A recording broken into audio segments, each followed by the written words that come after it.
Buenas tardes. Desde la Asociación Astronómica Juan Pérez Mercader de Almonte agradecemos la asistencia a todos los que estáis por aquí, que no son muchos, pero bueno, son buenos, que es lo importante. Estas son las 8ª jornadas de astronomía que hacemos desde nuestra asociación después de 2 años de parón por la pandemia y se trata, como aparece en el cartel, de 2 conferencias. Esta es la primera. Pasado mañana será otra, que la da Juan Pérez Mercader a través de una videoconferencia, y después hacemos una plantada de telescopios en el faro de Matalascañas, que se va a hacer el día 30, igual a las 9:30 de la noche. Os invito a que vayáis también, por supuesto, para que se pueda hacer algo práctico, no solamente teórico como esto, como las conferencias, sino algo práctico. En fin, paso la palabra a la señora alcaldesa, y después Laura va a presentar a nuestro ponente, Mario Emilio Gómez Santamaría.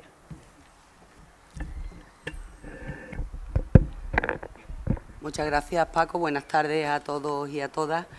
Hace muy poca fecha, las impresionantes imágenes del Observatorio Especial James Webb, que mostraban planetas gigantes, estrellas agonizantes y galaxias chocando a altísima velocidad, según tituló la prensa, han puesto de primerísima actualidad la astronomía y esos mundos que investiga, situados a miles o millones de años luz de la Tierra y que son un insondable interrogante sobre el origen de todo lo que conocemos.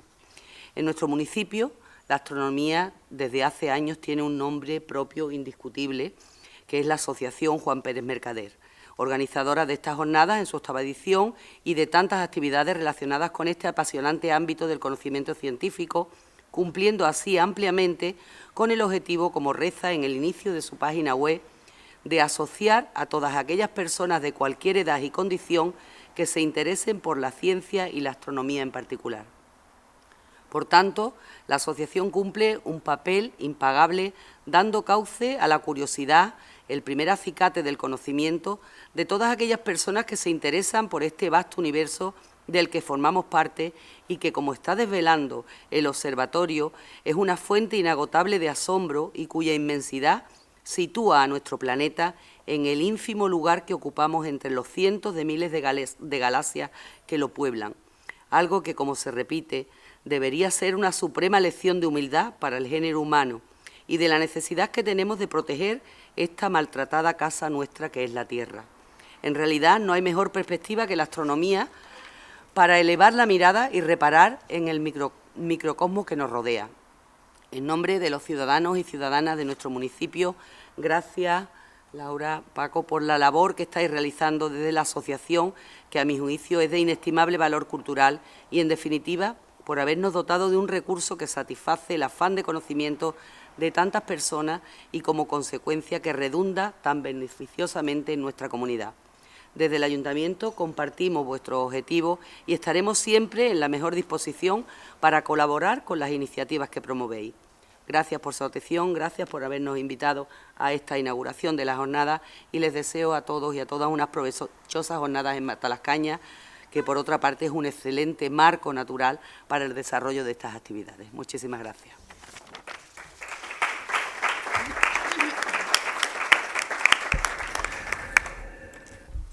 Hola, buenas tardes. Soy Laura Romero, la presidenta de la asociación, sustituta de Paco Romero, que es mi padre, para el que no lo sepa. Y os voy a presentar a nuestro ponente de hoy, que es Mario Emilio Gómez Santamaría. Él es catedrático de la Universidad de Huelva, licenciado en Ciencias Físicas de la Universidad de Salamanca y doctor en Física en la Universidad de Boston, de Estados Unidos. Mario se incorporó en la Universidad de Huelva en 2004 gracias al programa de la Junta de Andalucía para el retorno de los investigadores a centros andaluces. Previamente había trabajado como investigador en las universidades de Lisboa y Grecia. Cuenta con más de 50 publicaciones en revistas internacionales, participación en numerosos congresos y además es autor de 2 libros de divulgación relacionados con la investigación actual de la física de partículas. Realiza actualmente investigación en el área de la física de partículas, trabaja en uno de los problemas más importantes de la actualidad en su campo, que es el de la materia oscura. Y ahora nos va a hacer su ponencia. Bueno, gracias por la presentación y gracias por la invitación una vez más aquí en los logos de... Bueno, nosotros nos vamos a pasar. entonces vamos a colocarme donde... Voy a apagar aquí. En mi cama. Le digo, en los logos me falta el de la Asociación Pérez Menjáez porque también soy socio. O sea que he puesto la asociación de mi pueblo de Ávila, pero no la Pérez Menjáez. Tenemos que incluirla. Sí, la próxima vez la incluyo.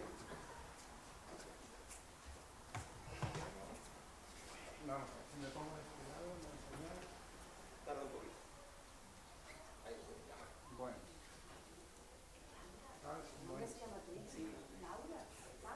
Bueno, entonces aquí en la presentación, la charla me he titulado de qué está hecho el universo.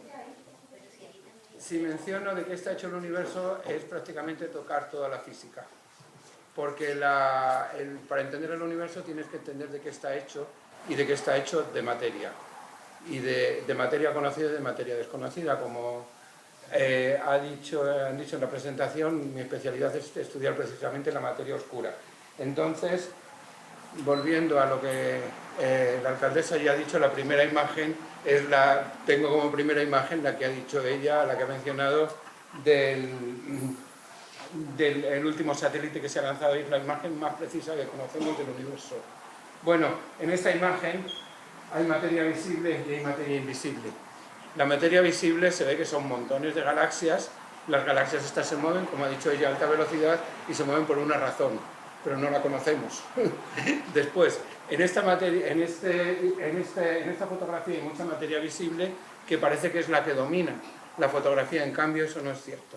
Aquí hay una serie de anillos que se llaman anillos de Einstein, y estas son imágenes de galaxias lejanas que están detrás de la fotografía y producen esta imagen por la curvatura de la luz debido a la gravedad.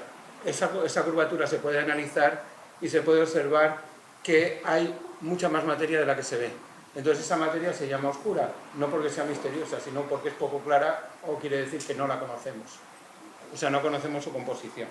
Bueno, entonces, lo que voy a presentar va a ser una presentación donde voy a ir prácticamente cubriendo toda la física y parte de la química desde sus orígenes. El objetivo de la charla es bastante ambicioso, pero el objetivo es claro para mí, llegar a saber por qué hablamos en los términos que hablamos y de qué hablamos en la actualidad de física. Entonces, para eso tenemos que empezar un poco por todas las épocas, o cómo han entendido el universo en otras épocas. Entonces, entendemos el universo de lo que vemos. Cuando hablemos de esta fotografía, estamos hablando de anillos de Einstein, estamos hablando de galaxias que se mueven, de energía oscura y de materia oscura, que es de lo que hablamos en la actualidad. ¿Pero por qué? Porque tenemos una foto como esta. Quien no ha podido apreciar una foto como esta, no podía hablar de lo mismo. Entonces, empecemos por el principio. ¿Qué se veía en la antigüedad? En la antigüedad es una foto circumpolar. Lo que se ve son las estrellas girando alrededor de la Tierra, que es lo que vemos en una noche despejada, todas menos la estrella polar, que está siempre en el mismo sitio, pero todas las cortes que se preciasen tenían astrónomos, porque tenían que difundir noticias y predecir el futuro, y el único futuro que conocías eran los astros. Entonces había mucha gente que observaba el cielo, y hay 5 excepciones a ello. Bueno, antes que eso tenemos la imagen del universo, que es el universo geocéntrico, todo gira alrededor de la Tierra, y eso sería la astrofísica que conocíamos. Y la cosmología es la interpretación del universo. ¿Qué interpretación se le daba?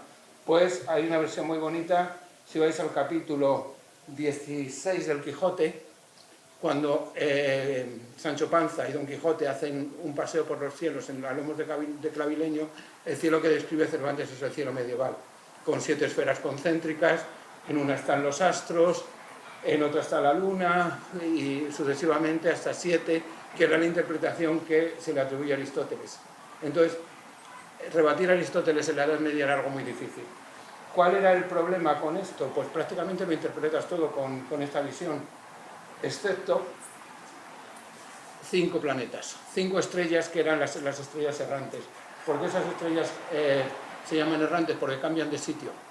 Entonces a la gente que las observaba no les dejaba dormir, porque estos no son iguales que los demás. Entonces había un montón de reinterpretaciones para interpretar eso dentro del sistema geocéntrico, y eso no encaja de ninguna manera.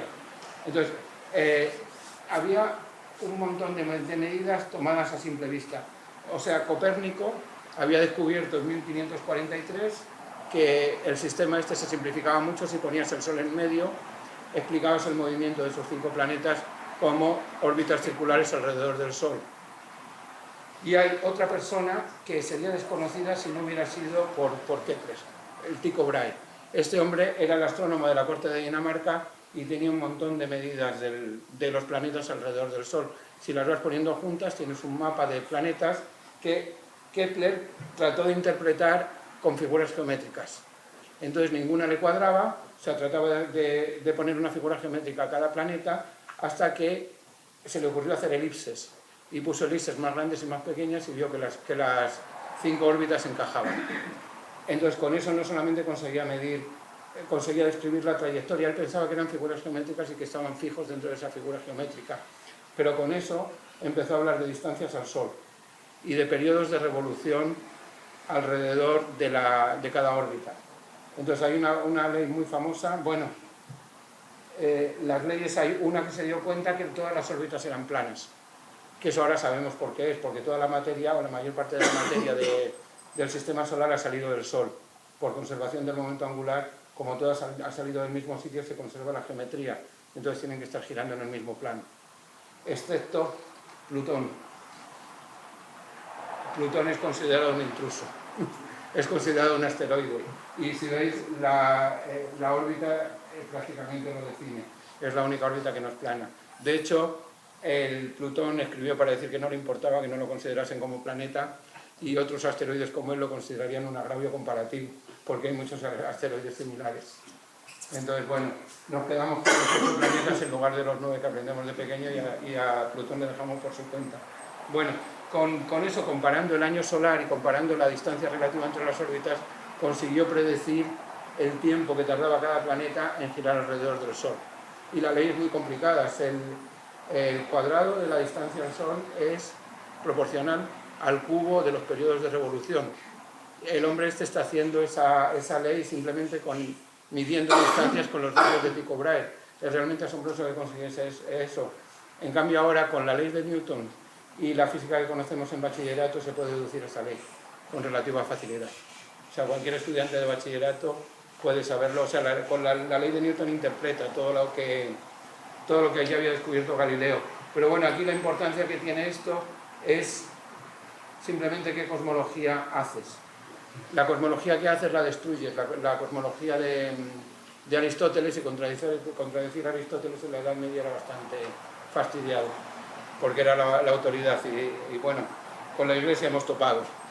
Entonces, Galileo tiene un papel fundamental porque, aunque todo el descubrimiento sea de Kepler, Galileo empezó a usar el telescopio, que ni siquiera lo había descubierto él. De hecho, las contribuciones de Galileo son mucho más profundas y mucho más sustanciales por las que le condenaron a la hoguera, que al final no le condenaron de milagro, bueno, por las que le hicieron retractarse. Y simplemente mirando con un telescopio pequeño podía ver que había montañas en la Luna. Y bueno, lo más curioso es observar que Júpiter y Saturno eran planetas como la Tierra, que tenían lunas a su alrededor.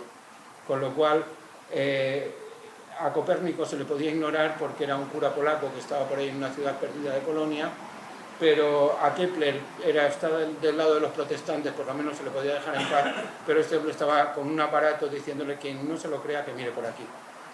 Entonces prácticamente había roto todo el modo de pensar. Tampoco es el cambio más profundo en el modo de concebir el universo, pero es el primero. Para mí no es el más significativo, porque realmente solamente explica 5 planetas. Realmente después veremos algún otro que es tan grande como ese y que requiere mucha más ciencia. ¿De acuerdo?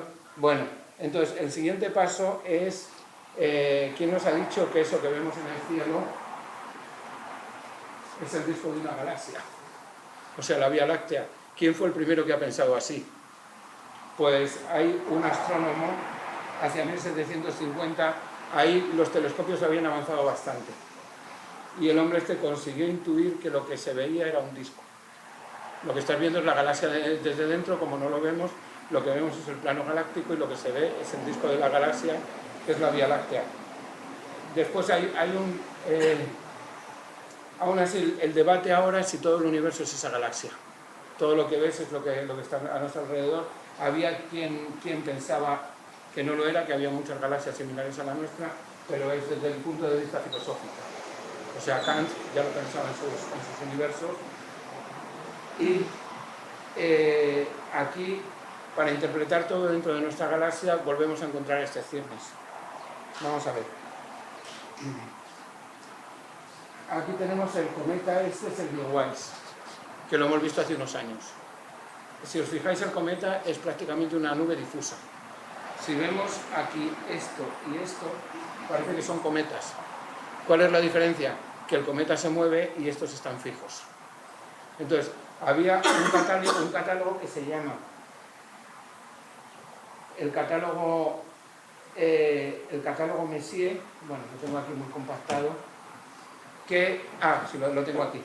Este señor lo que catalogó son todo este tipo de objetos para no confundirlos con cometas. Y objetos que se ven difusos, hay algunos que son las nebulosas, que son remanentes de estrellas, todos esos están en nuestra galaxia, pero hay otros que no lo son, que son otras galaxias similares a la nuestra. Pero ¿cómo sabes eso? ¿Cómo distingues unos de otros sin un telescopio adecuado? Pues simplemente esperas a tener un telescopio adecuado. Cuando tienes un telescopio adecuado, hay aquí una ley que, bueno, sin ser feminista, o bueno, siendo feminista, hay que reconocer el valor de una mujer que es esta Henrietta Swan Leavitt. Esta mujer era una ayudante y hacía su propia ciencia. Entonces descubrió una cosa muy interesante, que es que las estrellas cefeas tienen un periodo de brillo que es proporcional a la distancia en la que están. Y con eso se consiguen medir distancias del orden de los cientos de miles de años luz. Entonces, para ser completo hay que agradecerle a su jefe que le dio el crédito y no le pisó el artículo. Lo dejó firmar con su propio nombre y por lo menos ella tiene el crédito de ser la descubridora de ese hecho. Con eso se empezó a saber lo grande que era la Vía Láctea, que es del orden de los cientos de miles de años luz. Y hay otra persona, Hubble, que tenía su radiotelescopio y lo que vio desde su radiotelescopio, que uno de estos objetos consiguió, en uno de estos objetos, no es en ninguno de estos que son las nubes de Magallanes, descubrió una estrella cefea.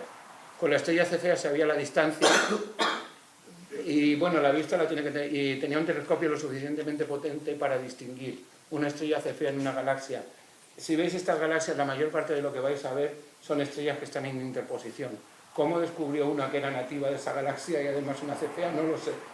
Pero con eso fue capaz de deducir que una ley, que es la ley de Hubble, que es muy importante por muchas razones. Una de ellas es porque nos dice la distancia que están los objetos lejanos, porque se alejan de nosotros a una distancia que es proporcional a la distancia entre ellos. Entonces la velocidad se mide como se mide el efecto Doppler, y simplemente por la radiación. Y con la ley de las cefeas tenía la distancia. Entonces, gracias a eso consiguió establecer la ley. Según la luminosidad que tienes la distancia. O sea, las que están más hacia el azul están más cerca y las que están más hacia el rojo son los objetos más lejanos. Con eso descubrió más cosas, que no entraremos en detalles. Solamente lo que significa ahora para la cosmología significa que tenemos las dimensiones de la Vía Láctea, que son del orden de los cientos de miles de años luz.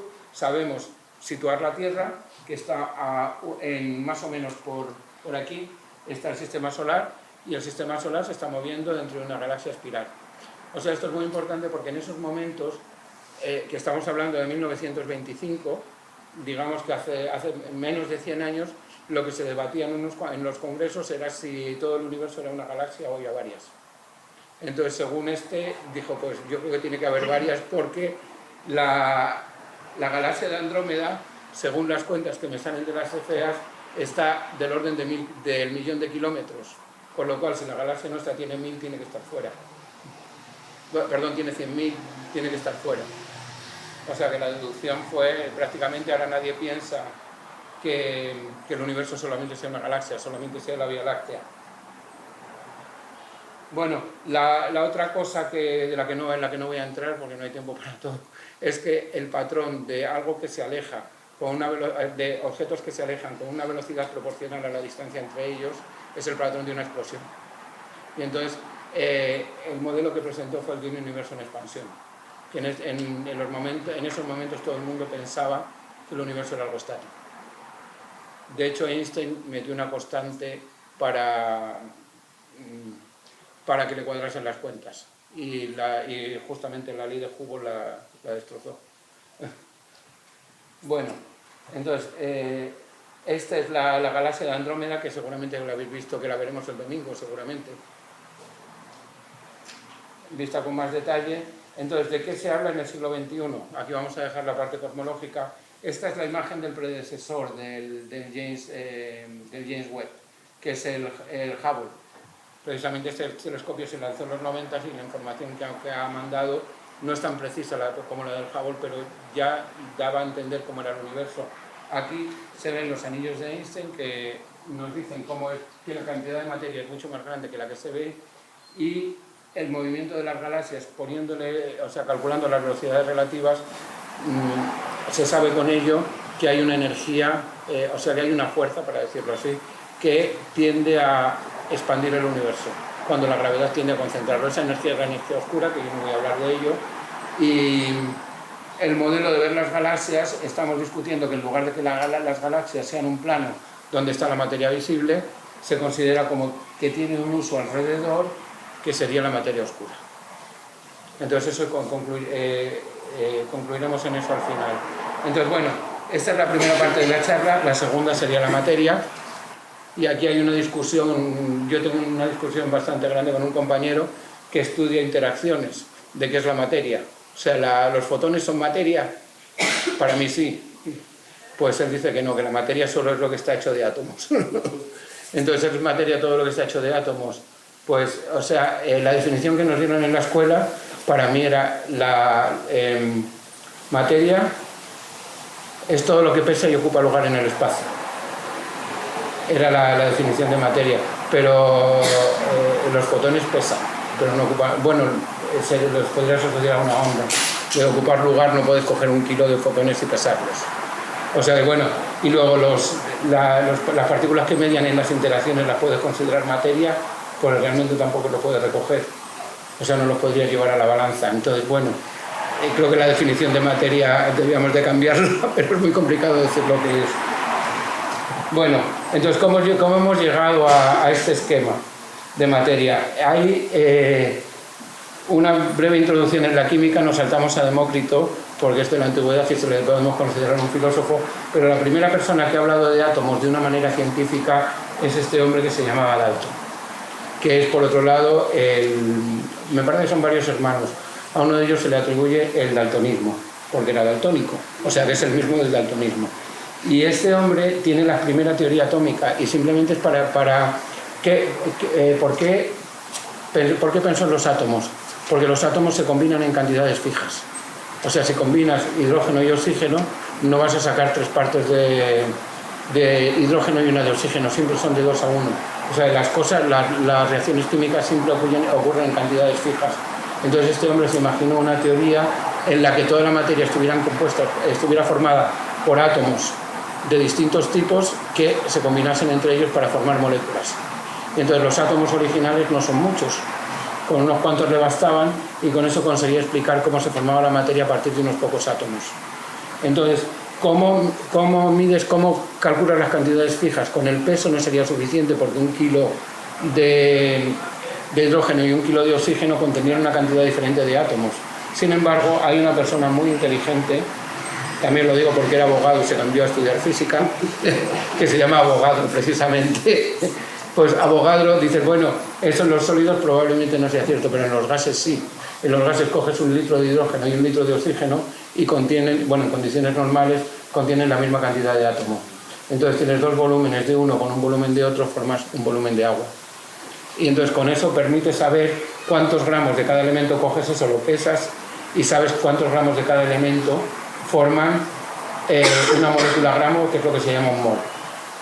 Entonces hablamos aquí, cuando hablamos de física, a mí me encanta hablar de cantidades. La cantidad de moléculas que le salen, en un atomogramo, o de átomos o de moléculas o de unidades, son 6,023 por 10 elevado a 23.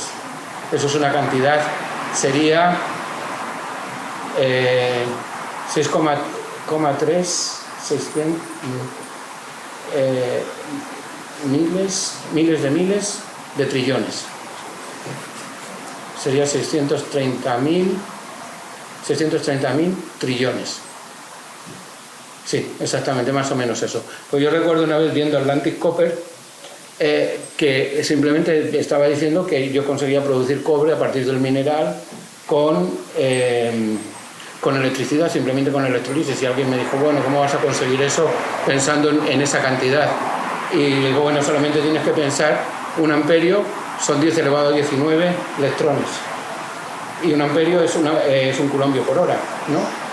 Entonces, basta con tener 3 horas un cargador de móvil separando en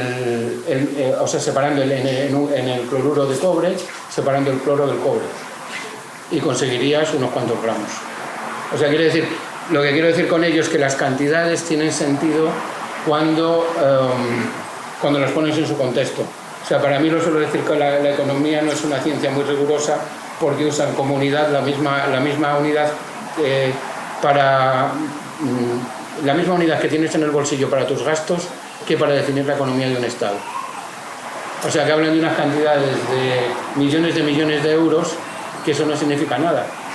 Porque ¿qué haces con ese dinero? Aunque tuvieras en el bolsillo todo ese dinero, ¿en qué te lo gastarías? O sea, tendrían que tener una unidad para definir la economía de un Estado. O sea, del modo que defines el patrón del kilogramo, debías de definir el Estado unidad, una economía perfecta y comparar a todas con ella. Y en lugar de hablar de unas cantidades que son para mí irrisorias, los miles de millones de euros y de dineros.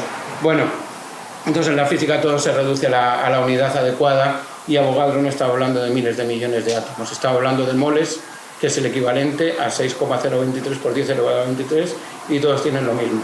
Esa cantidad, una vez estaba haciendo las cuentas y si imaginamos el radio del universo desde su origen hasta ahora, si vas poniendo un átomo, pondrías uno cada metro. O sea, con un gramo de hidrógeno tendrías para llenar el universo poniendo un átomo a cada metro. Bueno, entonces, ¿hasta dónde llega la química en ese sentido? Pues hasta conocer la tabla periódica de los elementos, que es otro de los descubrimientos estelares de la humanidad.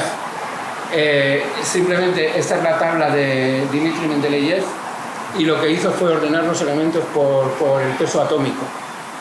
O sea, sabemos el peso porque lo sabemos utilizando la física de Avogadro, los pones unos detrás de otros, resulta que le salían en filas y en columnas ordenados por las mismas propiedades.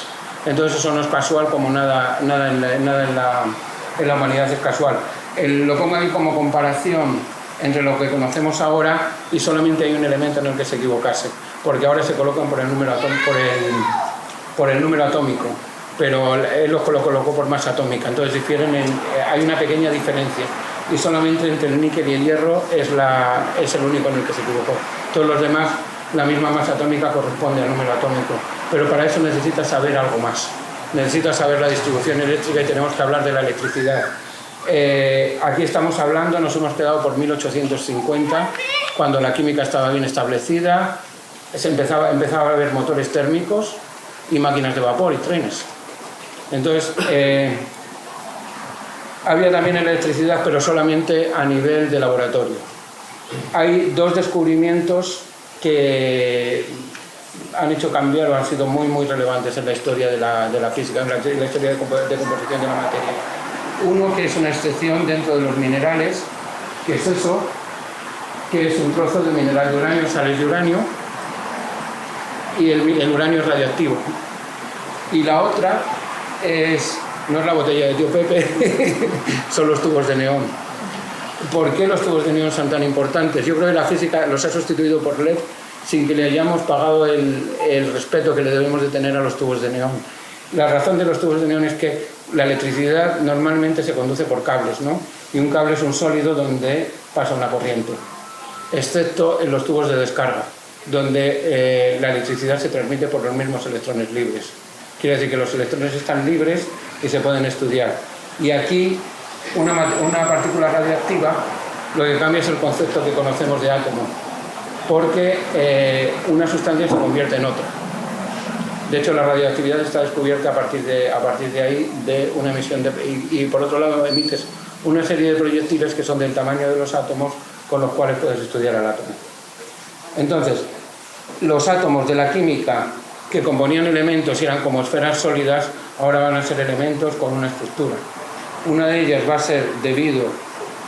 Bueno, esta es la imagen a la que queremos llegar, que es toda la materia que hay. Entonces, ahora sabemos que la materia está compuesta por estas sustancias que se llaman quarks y estos otros que son los electrones y los neutrinos. Estos formarían los protones y los neutrones y estos serían los electrones que están hechos de una sola pieza. Y los neutrinos explican la interacción débil, que es una de las cosas que salen del uranio. Bueno, entonces, ¿cómo se ha llegado a esa conclusión? Empezando por los tubos de descarga. ¿Qué ocurre con esto? Es prácticamente un tubo de neón.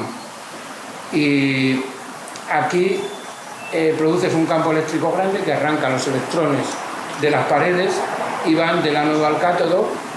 Simplemente los orientas con un campo eléctrico y si les pones un campo magnético, si tienen masa, se desvían.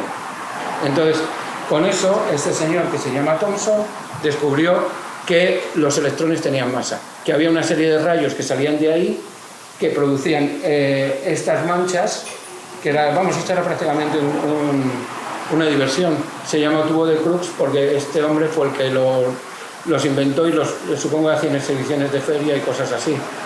Pero la ventaja que tiene es que no sabían por qué se producían esos rayos y este hombre, simplemente poniendo un imán, consiguió aislar el electrón.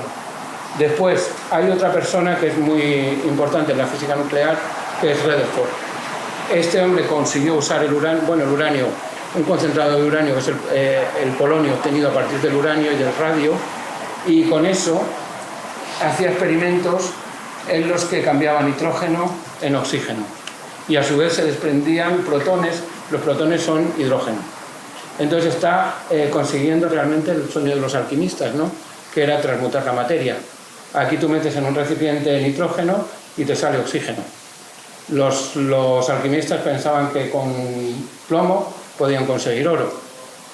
Realmente lo puedes conseguir, pero sería radioactivo y yo no me pondría un anillo hecho con oro radioactivo. Bueno, con esto prácticamente, gracias a la radioactividad, que es el punto que quiero hacer, la radioactividad descubierta por casualidad y el electromagnetismo, hemos conseguido saber que los átomos no son todo lo estable que creemos y que a su vez tienen estructura. Entonces tenemos las primeras partículas de lo que ahora sabemos que, o sea, la imagen que he puesto aquí es como la imagen del James Webb. Esto es el modelo estándar de las interacciones fundamentales y prácticamente explica toda la estructura de la materia con una serie de partículas que se intercambian, que son el fotón, que es la luz. Estas serían las partículas que agregan los quarks a cada partícula y estos explicarían la interacción débil. Y con estos dos bloques se construyen los protones y los neutrones, que son toda la materia que conocemos. Gracias a los electrones se consiguen los átomos neutros y los neutrinos aparecen en la interacción débil.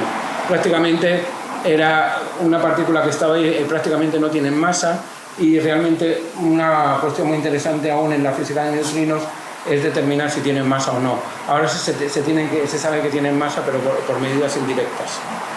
Luego, de la materia que vemos, hay 3 réplicas de mayor energía, que son las 3 generaciones. ¿Cómo han aparecido estas otras partículas? Pues estas otras partículas las vemos en aceleradores, pero antes de los aceleradores ya había aparecido alguna. Entonces, gracias a los desarrollos de la física se han conseguido acoplar en un sitio u otro. Vamos a ver.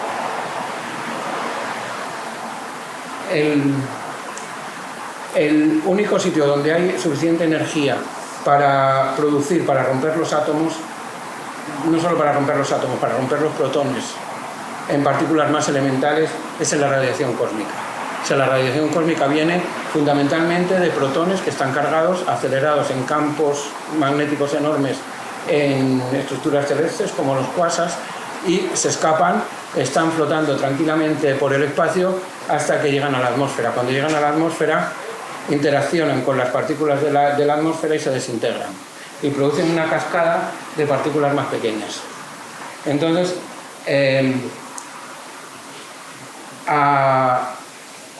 vamos, lo dejamos aquí. Incluso a principios de siglo la gente mandaba detectores metidos en globos para ver qué pasaba con la radiación cósmica. El primer problema que encontraron es que la radiación cósmica era más intensa cada vez que te alejabas más de la Tierra. Y ahora lo que sabemos de la radiación cósmica es que gracias al magnetismo de la Tierra estamos protegidos de la radiación cósmica. Si no, estaríamos fritos por la cantidad de partículas cargadas que nos llegan. Y el campo magnético lo que hace es que las mantiene dando vueltas. Y solamente se notan en los polos donde hay auroras boreales y fuego de San Telmo. En la vida cotidiana no se ven partículas cargadas, o sea, las partículas cargadas emiten radiación y las estaríamos viendo todas las noches. Entonces el único sitio donde se ven es en los sitios donde el campo magnético es mucho menos intenso, que es en los polos.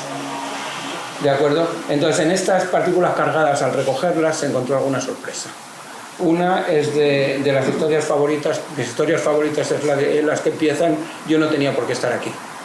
Entonces hay una partícula que es esta, que ahora se produce en los aceleradores, que no forma materia ni forma parte de los átomos, no sale de ningún átomo. Entonces, ¿por qué está aquí? Pues hay otro concepto de la física, que es la relatividad, la teoría de la relatividad. Entonces todos habéis oído que el espacio se puede alargar y comprimir, y el tiempo también. Pero bueno, lo que ocurre con eso, la teoría de la relatividad viene por otra historia, es para explicar el electromagnetismo. Lo que ocurre es que Einstein la aplicó a toda la mecánica. Entonces, ¿cuál es el principio de la relatividad? El que no se puede ir más deprisa que la velocidad de la luz. Entonces, ¿qué ocurre si voy con una linterna corriendo y la luz saldría con la velocidad mía más la de la linterna? Pues entonces en ese caso se comprime el tiempo. ¿Qué quiere decir? Que si vas muy deprisa, el tiempo para ti es más largo que para alguien que te está observando. Entonces, una partícula que se desintegra cuando le toca el reloj. O sea, en ese caso, yo no sé si se ven aquí los dos relojes, para una cosa que este sería el tiempo, el T0 de alguien que está en reposo. Y esta es una cantidad que es más pequeña que 1, luego este tiempo para alguien que está observando a la partícula moviéndose es más corto.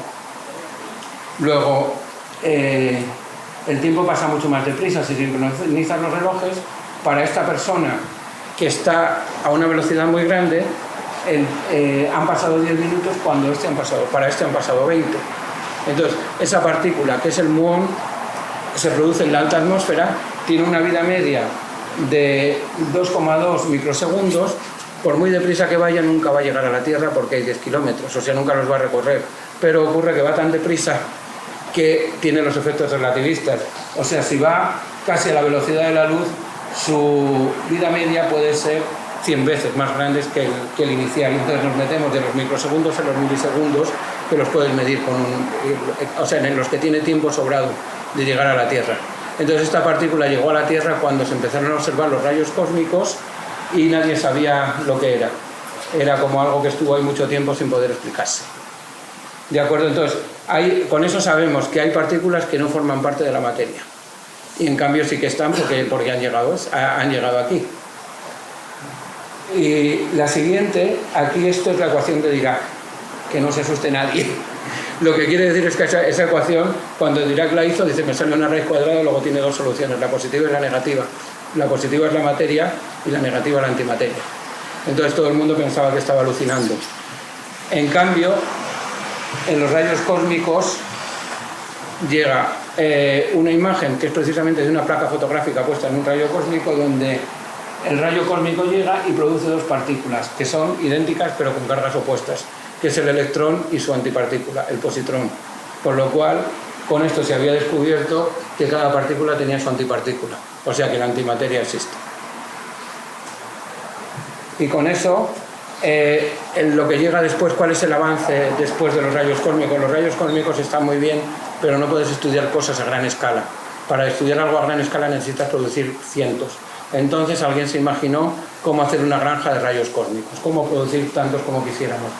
Y la idea es meter partículas en partículas cargadas y acelerarlas lo suficiente para que tengan mucha energía y al chocar se desintegren en las partículas fundamentales. Y entonces con el invento fueron los aceleradores. Bueno, hay lineales y hay circulares. Aquí he puesto el ejemplo de uno de los primeros, con lo que se conseguía producir partículas del tipo de los muones, y a medida que se ha ido avanzando se han descubierto las 3 generaciones de materia, simplemente por las colisiones. ¿Dónde andamos ahora? Pues en el CERN, que sería el James Webb en la física de partículas. ¿Qué es el CERN? Esto es la ciudad de Ginebra. Aquí no sé si se ve el aeropuerto. Bueno, son 4,3 kilómetros.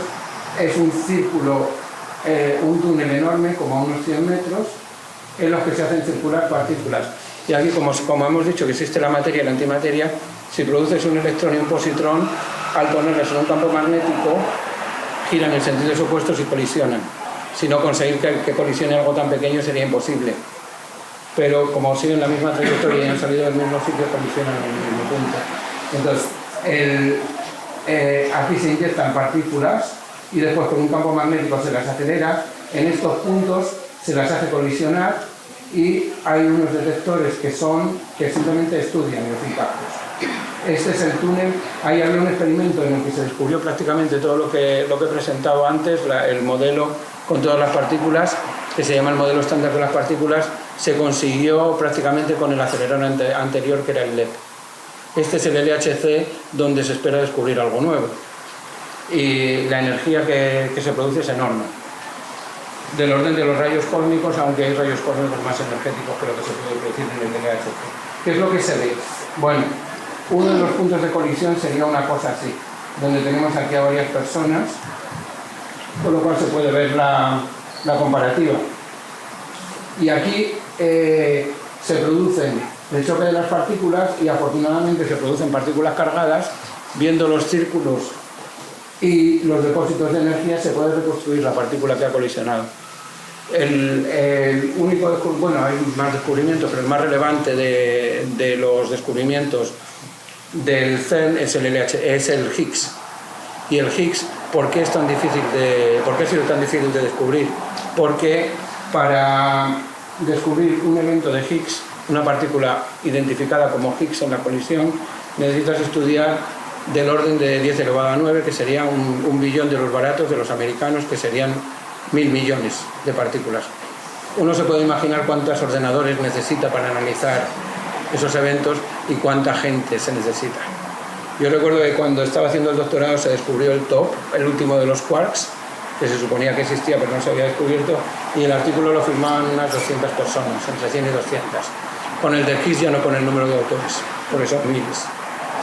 O sea, toda la gente que tiene el crédito, al final les han dado el crédito a la gente que lo predijo, a Higgs y al otro que se llama Englert. Englert trabajaba con y el otro ya se había muerto. Y bueno, hay otro más que trabajaba, o sea, hay varias personas más, pero bueno, por supervivencia se lo han dado a Higgs y a Englert. ¿De acuerdo? Entonces, con eso sabemos lo que tenemos. Entonces, ahora, ¿cuál es nuestro problema? Que ninguna de estas partículas es buena para la materia oscura. O sea, estas son las partículas conocidas y ahora las últimas conclusiones es el tema de mis charlas, que siempre es la materia oscura. ¿Qué sabemos del universo? Pues del universo, gracias a las observaciones de los satélites, a las del Hubble y a la interpretación cosmológica de las cosas, sabemos que la materia visible solamente forma un 4%, de las cuales una parte insignificante son los neutrinos, que es esta partícula que aparecía en la interacción débil. Se llegó a postular que pudiera ser la materia oscura, pero ahora se conoce más o menos su masa, o bueno, no se conoce exactamente, pero indirectamente se conoce el orden de magnitud y no puede llegar a serlo. Y luego, la otra cosa son las estrellas, que son fundamentalmente hidrógeno. Los otros elementos, el hierro, el plomo y todos esos son prácticamente insignificantes para el universo. Entonces, con esto formaría un 27% de materia y un 73% de energía oscura. De la energía oscura no vamos a hablar, y la materia oscura, la energía oscura es más misteriosa, porque ¿qué sería? Como una fuerza sin fuentes. O sea, sería, lo podéis imaginar como el aspirador. Tenéis el aspirador, pero el aspirador está muy lejos y lo único que notáis es la energía que os chupa. Entonces, en el universo tenéis la gravedad que tiende a hacer que el universo se apiñe, y la energía oscura que hace que se expanda. El balance entre las dos produce el tipo de universo que tenemos, y gracias a eso sabemos cuánta es la proporción de cada una. Bueno, entonces, ¿cómo sabemos que existe esta materia oscura? Vamos a ver. Pues si pongo un applet,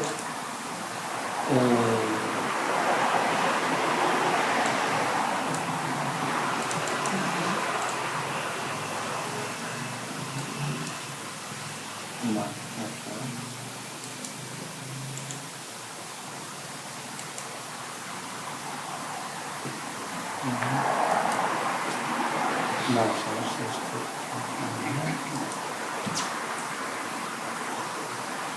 Esto sería una galaxia. Las galaxias se pueden medir muy fácilmente en la actualidad. ¿Cuál es la velocidad de giro de los brazos?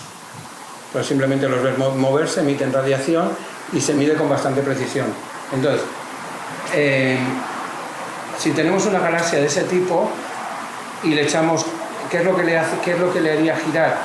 La cantidad de la gravedad producida por la propia masa de la materia.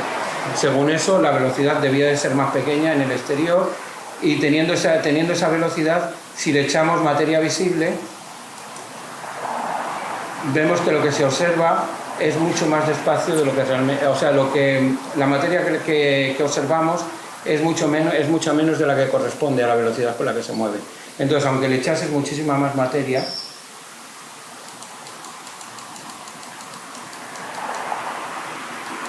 tendríamos que echarle toda esa materia y no llegaríamos a la velocidad con la que se mueve. ¿Cuál es ¿Cuál sería la hipótesis adecuada? Pues echarle una materia que ves hasta que consiga su misma luminosidad, que sería esta, y una materia que no ves, que sería la materia oscura, hasta conseguir la misma velocidad. Entonces, ¿cuál es el modo en el que nos imaginamos una galaxia? Pues en la actualidad, o sea, sabemos que el 23% es materia oscura. Esto sería una observación directa, pero no... Bueno, sería una observación que no es directa en el sentido de que se sabe que hay materia, pero no sabes lo que es. Y la física de partículas tampoco te lo está diciendo. Bueno, hay algunos fenómenos más que son sencillos de explicar o relativamente fáciles de explicar.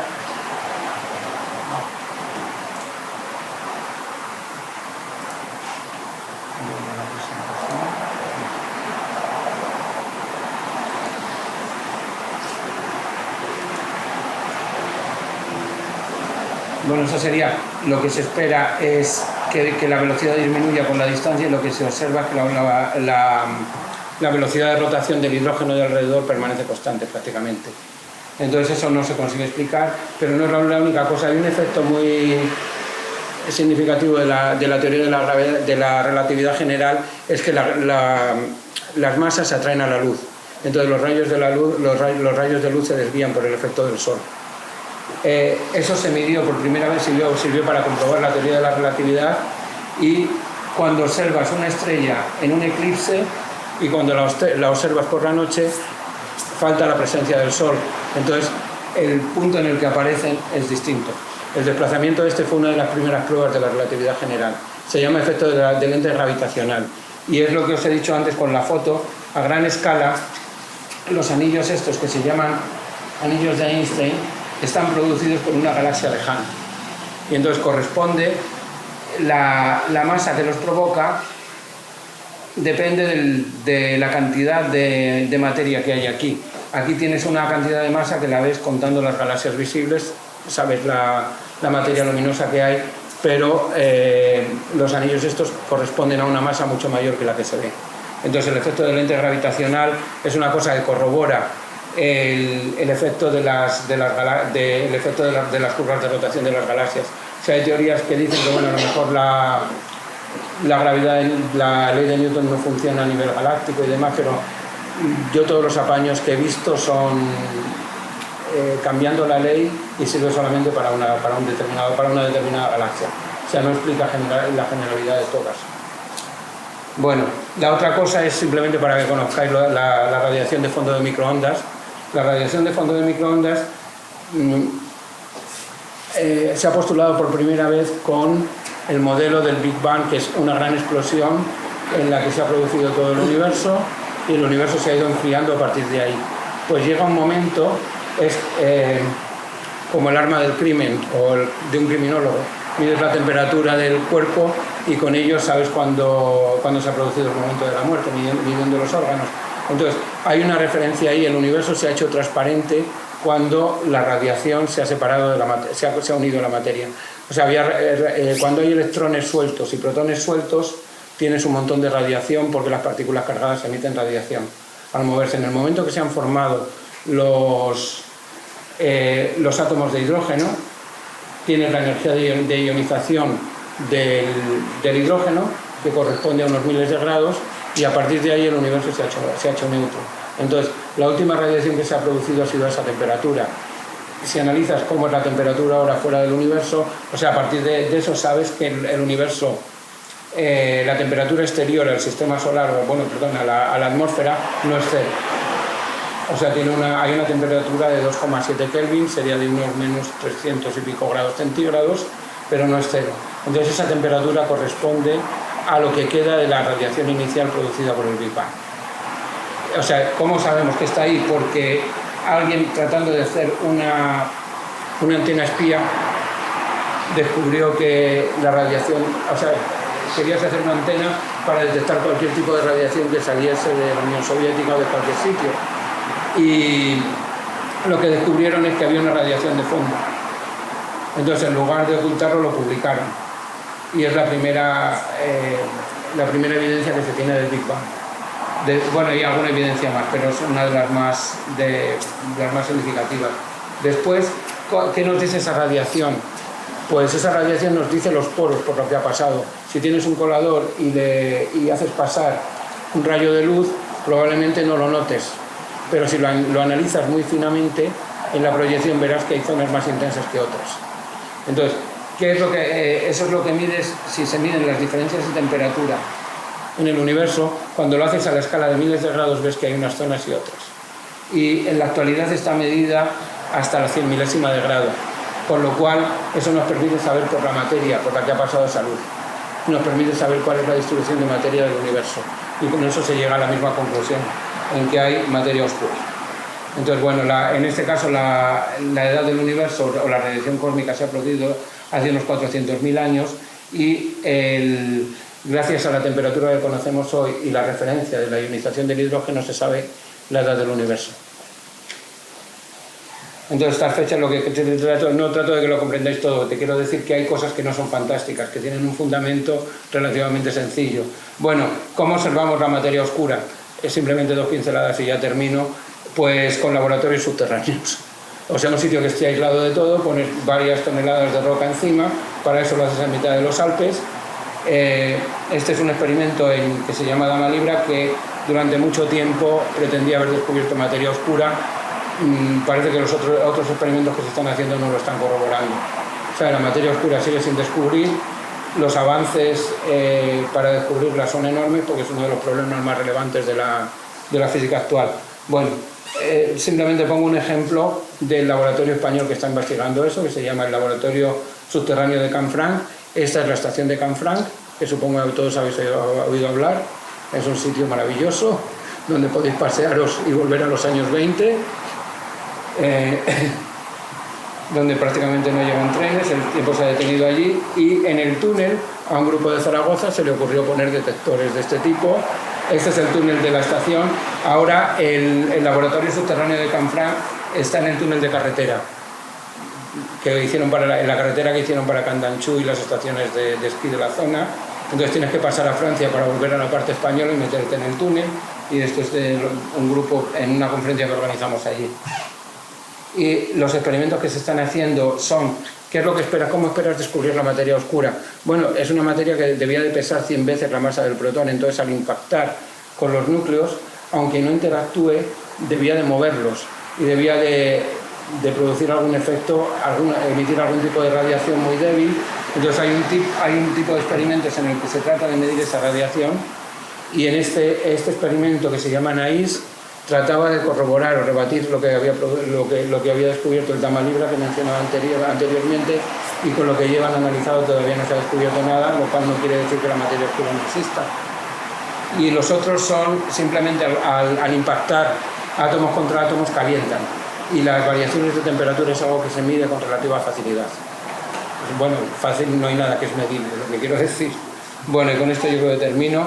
Entonces la cuestión es que, de lo que he tratado de decir, es que el problema de la materia oscura es sin duda uno de los más importantes de la física, que no pensamos en ella porque sí. O sea, simplemente la cosmología de nuestro tiempo nos lleva a ella, y la física de partículas es de la que esperamos sacar alguna conclusión, descubriendo algo diferente de lo que sabemos, porque no puede ser nada de lo que sabemos. Y yo creo que lo dejamos aquí. Muy bien.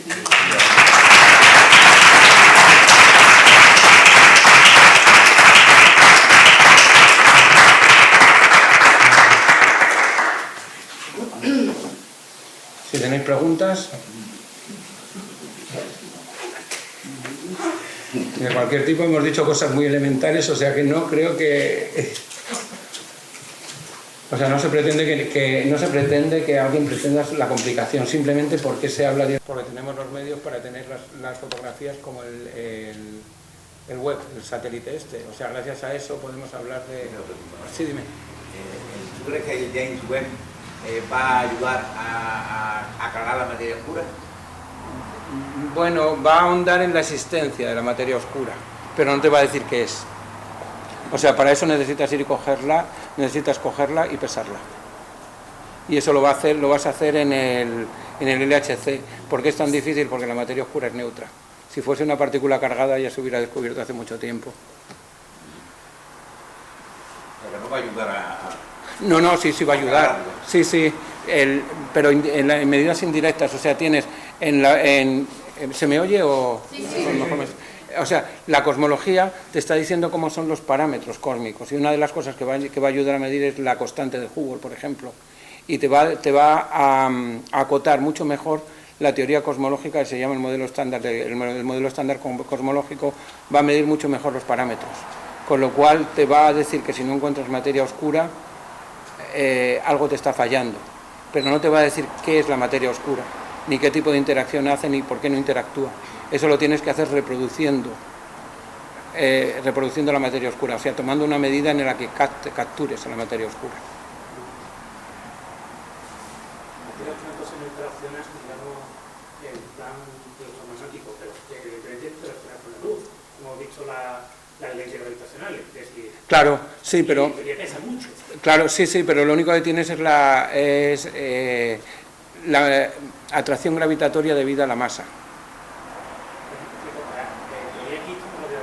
Estaría pasándonos continuamente a través de nosotros, pero la materia oscura no ioniza.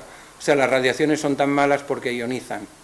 O sea, te separan los átomos de tu cuerpo en partículas positivas y negativas, y eso mata a las células. En teoría, tres veces más materia oscura que materia normal. Exactamente, sí. Sería la proporción más o menos. Fuera de la Tierra. No, en la Tierra y fuera de la Tierra sería lo mismo. La materia oscura no le importa que esté la Tierra o no esté la Tierra. O sea, le importa. Hay una cosa que es lo que se basa el Dama Libra, es que si la materia oscura viene en una dirección, entonces cuando la Tierra va en un sentido, capta más materia oscura que cuando va en otro sentido.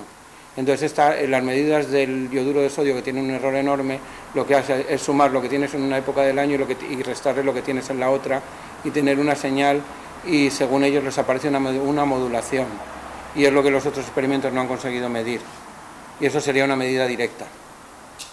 La materia oscura interacciona en plan masa con la luz, pero no lo hace con No, con la luz no, con la luz lo que hace es atraer a la luz. Claro, lo hacía, es decir, Sí, pero no eso es la atracción gravitatoria, claro. lo que haces. Y para medir algo necesitas convertirlo en algo que conozcas. ¿Y qué es lo que conoces? El modelo estándar, o sea, conocer alguna de las partículas de quarks, fotones, electrones o algo que salga de la materia oscura, o que produzca radiación electromagnética. O sea, lo necesitas interpretar a través del modelo que tienes. Y no tienes ninguno. O sea, la gravedad no te dice qué es. O sea, te dice solamente que pesa. ¿Qué pesa? Solamente lo que es. Sí, pero y que pesa globalmente, no te dice lo que pesa cada una. Te dice entre todas pesan tanto. Claro, porque todo es materia en materia. Ya, materia es materia. En eso sí que es materia sin estructura y sin nada. A ver. Ha dicho usted que se han descartado los neutrinos como Sí. materia oscura. ¿Cuáles son hoy en día los candidatos a materia oscura? Pues buena pregunta. Hay unas partículas que en los modelos en los que yo trabajo se llaman supersimétricas. Entonces, supones que por cada partícula del modelo estándar, de las que hemos puesto, tienen una pareja. O sea, tú tienes la partícula, tienes su antipartícula y a su vez tienes una partícula mucho más pesada que no se comporta como el que sería un bosón en lugar de un fermión. Quiere decir que tiene una simetría diferente. Y entonces, estas partículas, la más ligera de ellas sería neutra y no interactuaría con nada, solamente muy débilmente. Y ese sería uno de los candidatos. Entonces, te puedo decir que sería una partícula, hay varios modelos. Mi favorita sería una partícula del orden de los cientos de veces la masa del protón y que interactúa débilmente. Y estas se llaman WIMPs, que son partículas débilmente interactuantes, masivas débilmente interactuantes. Hay otras que son los arsinos, que serían unas partículas muy, muy ligeras y salen de para explicar, ¿cómo sería? La violación de la carga paridad. Puesto en algo que podamos explicar. Sí, podrías explicarlo. Los arsinos explicarían por qué hay una simetría entre la violación de la carga paridad. Sería una de las propiedades que explican por qué por qué solamente estamos formados de materia y no de antimateria. Cuando de un rayo cósmico sale un electrón y un positrón, podría haber un mundo de antimateria. Por eso lo explicas con una propiedad que se llama la violación de Cp, que tiene que existir, y la explicas con unas partículas que son los axiones.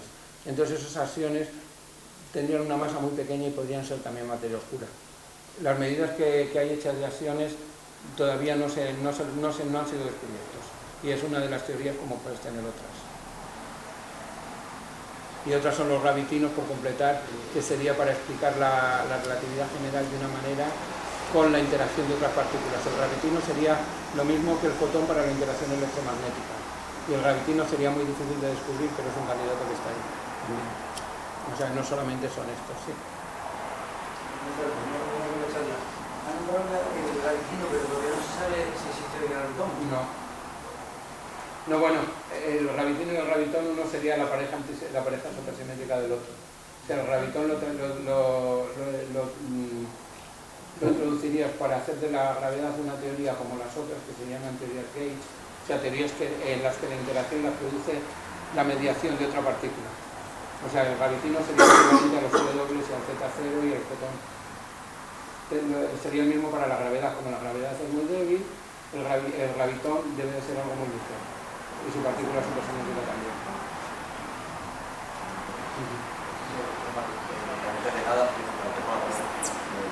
Gracias. Y ya el interés mío es tanto el contenido de la ponencia como tu contenido vital y académico. La compañera Laura ha dicho que tienes una recaptación de talento, tu trabajo ha sido siempre fuera, has estado siempre fuera de España. No, realmente no. Bueno, sí, la formación sí, porque me fui a Estados Unidos, pero en un momento en que aquí no había prácticamente oferta doctoral y los problemas que se trataban no eran tan interesantes como en otros países, pero yo estoy hablando de los años, a principios, en el año 90, en 1990. Y ahora mismo lideras un programa de partículas elementales y astrofísica, ¿verdad? Bueno, sí, tampoco es que lidere, trabajo con otros, pero bueno, en Huelva lideras porque solo estoy yo. Pues ahí va la pero bueno, ¿cómo está el tema aquí en Huelva? En Huelva pues hay varias personas que trabajan en lo mismo, o sea, lo que pasa es que cada uno lideramos a nuestro propio grupo y no está tan mal porque tenemos investigadores contratados, yo siempre he tenido algunos. Y luego aparte de eso, tengo algunos de mis trabajos que me gusta mucho ponerlos porque hay personas que ni siquiera se conocen entre ellos y son personas de un origen completamente diferente. O sea, tengo uno que es una chica danesa que sería protestante, un hindú que sería hindú, una griega que es ortodoxa y yo. No tiene nadie de O sea que no tenemos nada en común, aparentemente, este es todo el trabajo que hacemos. Español nada más que tú, ¿verdad? ¿Eh? Español nada más que tú, ¿verdad? Sí, bueno, pero hay otros trabajos que estoy con otros españoles. Depende un poco, el trabajo depende un poco de cómo te hayas formado y con quién trabajes bien. Entonces aquí sí que he trabajado con gente de la Universidad de Huelva. La gente que he tenido contratadas han sido por razones de los programas extranjeros. Ahora hay un turco que ha venido con un programa con los María Zambrano, que le hizo yo la solicitud. Y antes he tenido otro italiano. O sea, normalmente sí que ha habido un movimiento de gente. En cambio, mis estudiantes, he tenido un estudiante español. O sea, depende un poco. El ambiente nuestro yo diría que es multicultural e internacional. Es un ambiente completamente internacional. Pero bueno, me puedo apreciar de conocer a gente de casi todos los países.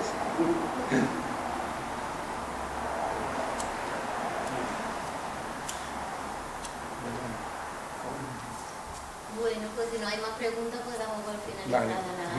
Bueno, pues gracias por esta atención.